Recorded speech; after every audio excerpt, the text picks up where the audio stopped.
just want to say shout out to Trapstar and 2020 Vision.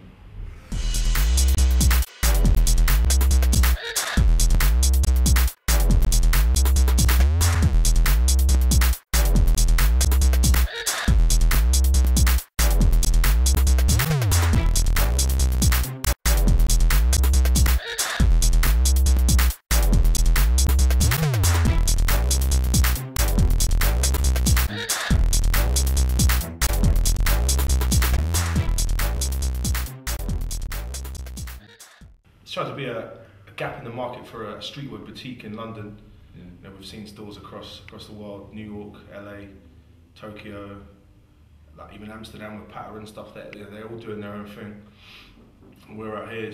London's missing that streetwear store. Hasn't got it. So that's where we're trying to come in. You know, fill that gap. And a lot of other stores in London, they're trying to achieve similar things, but they're sort of diluting the message a little bit, bringing in other brands. They're sort of not really presenting the things that we're doing correctly. So we're trying to really be 100% pure to the idea of streetwear. And again, with the UK stuff, trying to work with people in the UK, which a lot of bigger stores in the UK at the moment, they don't do. So we're trying to come in like that, really. Definitely. Always been into it, even from young, you know, growing up. It's always been, you know, the latest trainers, the latest hats, everyone's always been on it. I think you don't know what it is when you're young, you know. You look back at it now, you think, oh, you were mostly into like sportwear or stuff that was performance. You'd always wear it during the day, out at night, playing football or doing sport with your mates, or whether you were just hanging around, you know. But you can define it now, but looking back, you know, it's just the clothes that everybody wears, you know. And same with the scene now, you know. It's hard to sort of say streetwear or this was more higher fashion. You know, it's just the clothes that everybody's wearing, you know. So I don't think there's a scene that's going to expire or a scene that's over at the moment. I think it's the clothes that everybody wears. It's a constant, you know? thing, yeah. Everyone's can take any kind of form, you know. Yeah. So hopefully, I mean, we're doing the Trapstar thing. We've seen it, like followed it on the blogs and stuff, working with the Candy store up in Birmingham. So we thought it'd be a good look for ourselves to get involved with, Definitely. to see how it could grow from there, you know. Yeah. We used to work in a shop in Kingston, Natterjacks. A lot of guys used to ask for it in there by name. We hadn't really caught wind of us yet. Obviously, Exploding That started out at West first. It was just the demand, you know, it's just crazy, you know, the amount of like hype on the streets of people coming in and asking for it. So we went and sort of thought, oh, you know, this is something we need to represent in the store. But it's hard when you're working for somebody else to kind of deal with something on your own kind of level. That's one of the things that spurred us on to start this place. So we can deal with people directly, do the things and make it look like how we want it to look, you know. It's done properly. Yeah. It's not just a boss above you giving you grief, you know. It's done in the right way. Yeah. But we've been sort of working on this for the last like 3 to 4 months, 4 or 5 months, and the rest, you know. The idea's always been there, you know.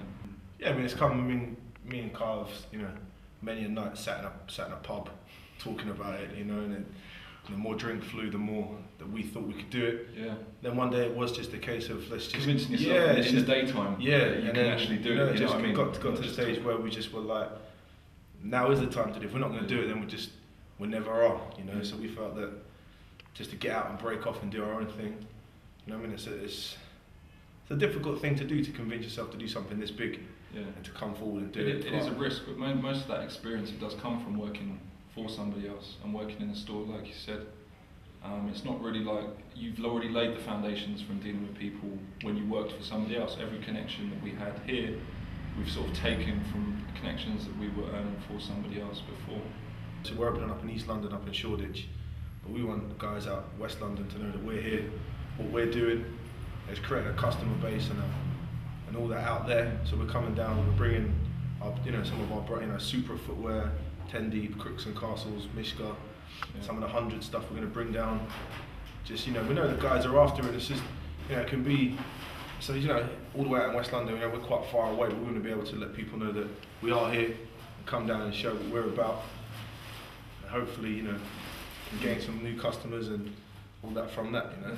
I think the sale's going to be alongside a lot of vintage stuff that we'll remember and other people will remember, but there's that extra dimension that we're obviously dealing with all brand new stock as well, you know, the new streetwear side of it, so it's sort of like a complete encapsulation of the scene, as it were, you know, with you guys doing the new Trapstar stuff and then plus alongside old vintage, plus alongside us with more like American kind of brands. it's like there's no It's the competition full- amongst yeah, each other. It's just the like full complement of the everything, full isn't it? picture of what the scene is really. So that's what we're bringing to it.